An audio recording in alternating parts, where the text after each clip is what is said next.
안녕하세요. 날이 많이 더워지면서 이제 여름이 다가오는 것도 이제 훨씬 잘 느끼게 되는 것 같습니다.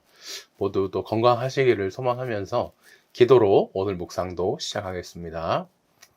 산의 하나님 감사합니다. 지금 이 시간에 우리가 함께 묵상의 시간을 가집니다. 우리가 오늘 말씀을 묵상할 때 성령님의 조명과 지혜로 할 수 있도록 붙잡아 주시고 또 삶으로 살아낼 때도 성령님의 힘으로 할 수 있도록 붙잡아 주세요. 감사하신 예수님 이름으로 기도드렸습니다. 아멘. 네, 오늘 이 시간에는요, 가둘 수 없는 복음이라는 제목으로 사도행전 10장 34절에서 48절 말씀 같이 묵상하겠습니다. 오늘 말씀 3번 들으시겠습니다. 먼저 새 번역입니다. 베드로가 입을 열어 말하였다. 나는 참으로 하나님께서는 사람을 외모로 가리지 아니하시는 분이시고 사람을 두려워하며 이를 행하는 사람은 그가 어느 민족에 속하여 있든지 다 받아주신다는 것을 깨달았습니다. 하나님께서는 이스라엘 자손에게 말씀을 보내셨는데 곧 예수 그리스도를 통하여 평화를 전하셨습니다. 예수 그리스도는 만민의 주님이십니다. 여러분이 아시는 대로 이 일은 요한의 침례 사역이 끝난 뒤에 갈릴리에서 시작하여서 온 유대 지방에서 이루어졌습니다. 하나님께서 나사렛 예수에게 성령과 능력을 부어주셨습니다. 이 예수는 두루 다니시면서 선한 일을 행하시고 마귀에게 억눌린 사람들을 모두 고쳐주셨습니다. 그것은 하나님께서 그와 함께 하셨기 때문입니다. 우리는 예수께서 유대 지방과 예루살렘에서 행하신 모든 일의 증인입니다. 사람들이 그를 나무에 달아 죽였지만 하나님께서 그를 사흘 날에 살리시고 나타나 보이게 해주셨습니다. 그를 모든 사람에게 나타나게 하신 것이 아니라 하나님께서 미리 택하여 주신 증인인 우리에게 나타나게 하셨습니다. 그가 죽은 사람들 가운데서 살아나신 뒤에 우리는 그와 함께 먹기도 하고 마시기도 하였습니다. 이 예수께서 우리에게 명하시기를 하나님께서 자기를 살아있는 사람들과 죽은 사람들의 심판자로 정하신 것을 사람들에게 선포하고 증언하라고 하셨습니다. 이 예수를 두고 모든 예언자가 증언하기를 그를 믿는 사람은 누구든지 그의 이름으로 죄사함을 받는다고 하였습니다. 베드로가 이런 말을 하고 있을 때에 그 말을 듣는 모든 사람에게 성령이 내리셨다. 할례를 받은 사람들 가운데서 믿게 된 사람으로서 베드로와 함께 온 사람들은 이방 사람들에게도 성령을 선물로 부어주신 사실에 놀랐다. 그들은 이방 사람들이 방언으로 말하는 것과 하나님을 높이 찬양하는 것을 들었기 때문이다. 그때 베드로가 말하였다. 이 사람들도 우리와 마찬가지로 성령을 받았으니 이들에게 물로 침례를 주는 일을 누가 막을 수 있겠습니까? 그런 다음에 그는 그들에게 명해서 예수 그리스도의 이름으로 침례를 받게 하였다. 그들은 베드로에게 며칠 더 머물기를 청하였다. 아멘. 다음 쉬운 성경입니다. 베드로가 입을 열어 말했습니다. 나는 참으로 하나님께서는 사람을 외모로 차별하지 않는 분이시라는 것을 깨달았습니다. 하나님께서는 어느 나라 사람이든지 하나님을 경외하고 이로운 일을 하는 사람을 받아주십니다. 하나님께서는 이스라엘 백성에게 말씀을 보내시고 예수 그리스도를 통해서 평화의 복음을 선포하셨습니다. 예수님은 모든 백성의 주님이십니다. 여러분은 요한이 침례에 관해 설교한 이후 갈릴리에서 시작하여 온 유대 땅에 걸쳐 발생한 큰 사건을 아실 것입니다. 하나님께서는 나사렛 사람인 예수님에게 성령과 능력으로 기름 부으셨습니다. 그분은 두루 다니시면서 선한 일을 하셨고 귀신에 사로잡힌 사람들을 고쳐주셨습니다. 이는 하나님께서 예수님과 함께 계셨기 때문입니다. 우리는 예수님께서 유대와 예루살렘에서 하신 모든 일을 목격한 증인입니다. 사람들은 예수님을 나무에 매달아 죽였지만 3일째 되는 날에 하나님께서는 이 예수님을 죽은 자 가운데서 다시 살리셔서 사람들 앞에 나타나게 하셨습니다.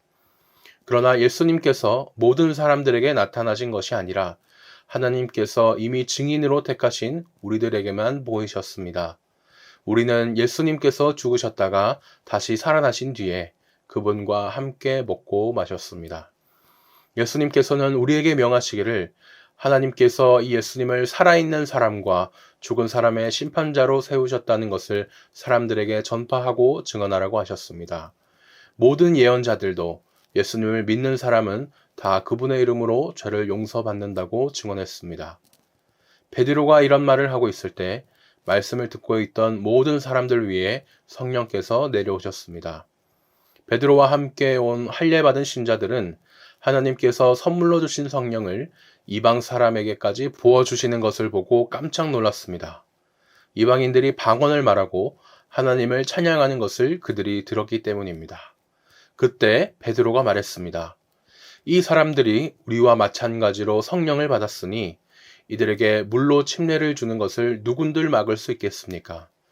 베드로는 그들에게 예수 그리스도의 이름으로 침례를 받으라고 명하였습니다. 그때 그들은 베드로에게 자기들과 함께 며칠 더 머물다 가라고 부탁했습니다. 아멘. 다음은 메시지입니다. 그분의 복된 소식을 전하는 베드로의 가슴은 터질 듯했다. 이보다 더 확실한 하나님의 진리는 없습니다. 하나님은 차별하지 않으십니다. 여러분이 누구이며 어디 출신인지는 하나도 중요하지 않습니다. 여러분이 하나님을 원하고 그분의 말씀대로 행할 각오가 되어 있다면 문은 열려 있습니다. 그분은 예수 그리스도로 말미암아 모든 것이 다시 회복되고 있다는 메시지를 이스라엘 자손에게 보내셨습니다. 이제 그분은 어느 곳에서든 누구에게나 그 일을 행하고 계십니다. 유대에서 있었던 일은 여러분도 이미 알고 있습니다. 그 일은 침례자 요한이 전적인 삶의 변화를 전한 뒤에 갈릴리에서 시작되었습니다. 그때 예수께서 나사렛에서 오셔서 하나님께 성령으로 기름 부음을 받으셨습니다. 이로써 활동하실 준비가 되신 것입니다. 그분은 온 나라를 다니시며 사람들을 도우시고 마귀에게 짓눌린 모든 사람을 고쳐주셨습니다. 예수께서 이 모든 일을 하실 수 있었던 것은 하나님께서 함께 하셨기 때문입니다. 우리는 그 일을 보았습니다. 유대인의 땅과 예루살렘에서 그분이 행하신 모든 일을 보았습니다. 예루살렘에서 사람들이 그분을 십자가에 매달아 죽였습니다. 그러나 하나님께서 사흘째 되는 날에 그분을 일으켜 다시 살리시고 나타내 보이셨습니다. 모든 사람이 그분을 본 것은 아닙니다. 그분이 공개적으로 누구에게나 드러나신 것은 아닙니다. 하나님께서 미리 신중하게 증인들을 택하셨습니다. 우리가 바로 그 증인들입니다. 그분이 죽은 자들 가운데서 살아나신 뒤에 그분과 함께 먹고 마신 사람들이 바로 우리입니다. 그분은 이 일을 공개적으로 알리는 일을 우리에게 맡기셨습니다. 하나님께서 산자와 죽은 자의 심판자로 정하신 이가 바로 예수이심을 엄숙히 증거하는 일을 우리에게 맡기신 것입니다. 그러나 이 일에 우리만 참여한 것은 아닙니다. 그분을 통해 죄를 용서받는다는 우리의 증언은 모든 예언자의 증언이 뒷받침합니다. 베드로의 입에서 이 말이 떨어지자마자 듣고 있던 사람들에게 성령이 임하셨다. 베드로와 함께 온 믿는 유대인들은 믿기지 않았다. 유대인이 아닌 이방인들에게 성령의 선물이 부어지는 것이 도무지 믿기지 않았던 것이다. 그러나 분명한 사실이었다. 그들은 이방인들이 방언으로 말하고 하나님을 찬양하는 소리를 들었다. 그러자 베드로가 말했다. 이 벗들에게 물로 침례를 주는데 의의가 있습니까? 이들도 우리와 똑같은 성령을 받았습니다. 아무런 의의가 없자 그는 그들에게 명하여 예수 그리스도의 이름으로 침례를 받게 했다. 그들은 베드로에게 며칠 더 묵어 가기를 정했다. 아멘. 지금까지 저희가 3번 말씀을 들었습니다. 사회와 교회 어디든지요. 단체가 오래되면 오래될수록 오래됐던 사람들끼리, 익숙한 사람들끼리만 모이는 걸 편애합니다. 그래서 때때로 이 외부 사람에 대해서 터줏대감처럼 굴거나 너랑 우린 달라 이런 식으로 담을 쌓기도 하죠. 하지만 오늘 말씀에 보듯이 복음에는 이런 담이 없습니다. 예수님은 제자들에게 땅끝까지 이르러 내 증인이 되리라 라고 약속하셨는데 정말 유럽에서 미국을 거쳐 이 한국까지 이 약속의 말씀이 그대로 성취되고 있지 않습니까? 복음은 나라와 민족, 신분을 넘어 모든 사람을 위한 것이죠. 그래서 복음은 차별 없이 모든 믿는 자에게 구원을 주시는 하나님의 능력이 됩니다. 이제 말씀 나눔 순서로 넘어가겠습니다. 34절과 43절을 보니까 베드로가 이방인을 향한 하나님의 뜻을 깨닫고 그들에게 복음을 전합니다. 베드로가 깨달은 것은 무엇인가요? 34절과 35절을 보니 참으로 하나님은 사람의 외모를 보지 아니하시고 각 나라 중 하나님을 경외하며 이로운 일을 하는 사람은 다 받으시는 줄 깨달았다고 합니다. 이스라엘을 보고 저희가 선택된 하나님의 백성이라고 해서 선민이라고도 부릅니다. 하나님이 이스라엘을 선택하실 때를 보면요, 너희만 구원해 줄게 그렇게 또 선택하진 않으셨습니다. 창세기 22장에서는 오히려 만민이 복을 받게 하려는 그 복의 통로로서 이스라엘을 선택하셨고요. 또 출애굽기 19장에서는 이스라엘이 하나님과 다른 민족을 이어주는 제사장의 역할을 해야 된다 이렇게 말씀을 하셨습니다. 하지만 이스라엘은 이 자신의 역할은 잊어버렸죠. 그리고 그냥 나는 선택받았다, 우리는 선택받았다, 그거 하나만 특권처럼 생각하면서 복음을 다른 나라와 나누기보다는 자신들만 좀 구원을 독차지하는 그런 이상한 선민의식에 빠졌습니다. 나중에 초대교회 안에서도요, 여전히 이런 좀 잘못된 생각을 갖고 있는 사람들이 있었어요. 하지만 오늘 말씀에서 보듯이 고넬료를 만난 베드로는 성경 말씀 그대로 원래 하나님의 뜻을 알게 되면서 얼마나 다른 나라도 구원하려고 하시는지를 알게 되었습니다. 2번입니다. 그리스도께서 부활의 증인들에게 명하신 것은 무엇입니까? 42절을 보니까 하나님이 살아있는 자와 죽은 자를 재판할 자가 예수님인 것을 말하며 전도하게 하셨습니다. 수배 죽인 범인은요, 경찰을 보고 도망갑니다. 하지만 그 경찰의 자녀가 경찰을 보면은 부모님이니까 도망가기는커녕 오히려 막 달려가 마주 앉겠죠. 심판 앞에 선 죄인과 그리스도인 역시 마찬가지입니다. 복음 앞에서 아이고 내가 죄인이었습니다 이렇게 회개한 죄인들에게는 정말 하나님의 구원이 시작되고 이 복음이 정말 기쁜 것이죠. 믿는 자에게는 예수님이 나를 살려주신 분이지만 또 믿지 않는 자에게는 복음이 엄청 듣기 싫고 또 죽은 자로서 벌을 내리시는 분이 예수님이 되기 때문에 엄청 거부하게 됩니다. 옛날에는요, 전도할 때 예수 믿으면 돈 잘 벌고 뭐 건강해지고 이렇게 전도를 했었어요. 그런데 이제 좀 수준을 좀 높일 때가 되었죠. 이제는 예수님이 아니어도 돈 잘 벌 수 있고 또 건강히 지낼 수 있는 시대가 되면서 사람들이 이 예수님을 필요 없게 또 느끼기도 하는 사람도 있습니다. 얼마든지 이렇게 대체 가능한 일, 이런 걸로 전도를 하기보다는 정말 예수님이 안 되면 안 되는 일, 예수님이어야만 하시는 일, 그런 걸로 전도를 하는 것이 더 좋겠죠. 심판에서 구원해 주시는 분은 예수님 뿐입니다. 우리가 복음을 전할 때 그래서 이 예수님만 하실 수 있는 일로 전했으면 좋겠습니다. 3번 질문입니다. 그리스도에 대한 선지자의 증언은 무엇입니까? 43절을 보니 예수님을 믿는 사람들이 다 그의 이름을 힘입어 죄사함을 받는다라고 얘기를 합니다. 이스라엘 백성은요, 메시아 하면은 그 로마에서 독립시켜줄 그런 군사적이고 정치적인 메시아를 생각한다고 말씀드렸습니다. 그런데 성경은 다르죠. 구약의 스가랴, 이사랴 같은 이런 많은 선지자들은 이미 메시아는 온 인류의 죄를 해결하실 구원자라는 사실을 정확하게 말씀하셨습니다. 나눔 1번입니다. 하나님의 구원은 모든 민족을 원래 향해 있었죠.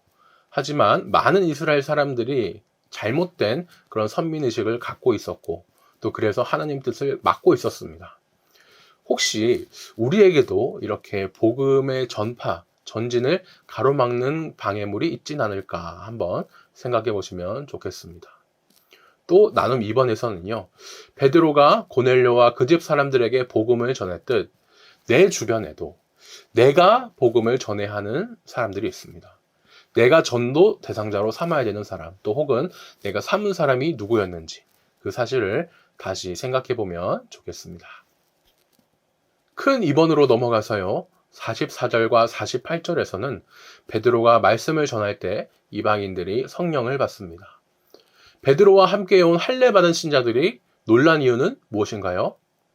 45절을 보니 이방인들에게도 성령 부어주심으로 말미암아 놀랐다라고 합니다.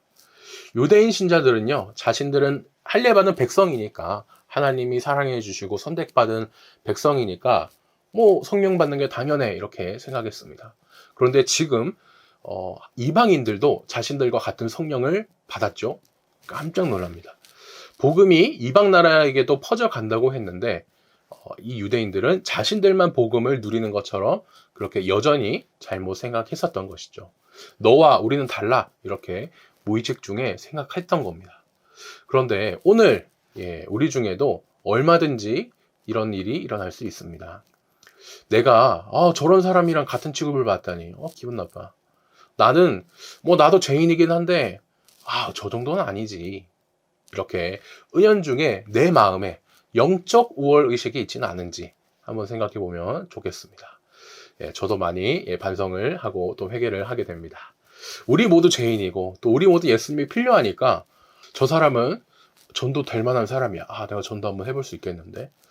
저 사람은 절대 교회 다니거나 예수 안 믿을 사람이야. 이렇게 구별하는 것도 내가 뭐라고 나누겠습니까? 이런 구분 없이 어떤 장벽도 없는 그런 복음의 능력을 믿으며 저희가 또 복음을 전해야겠습니다.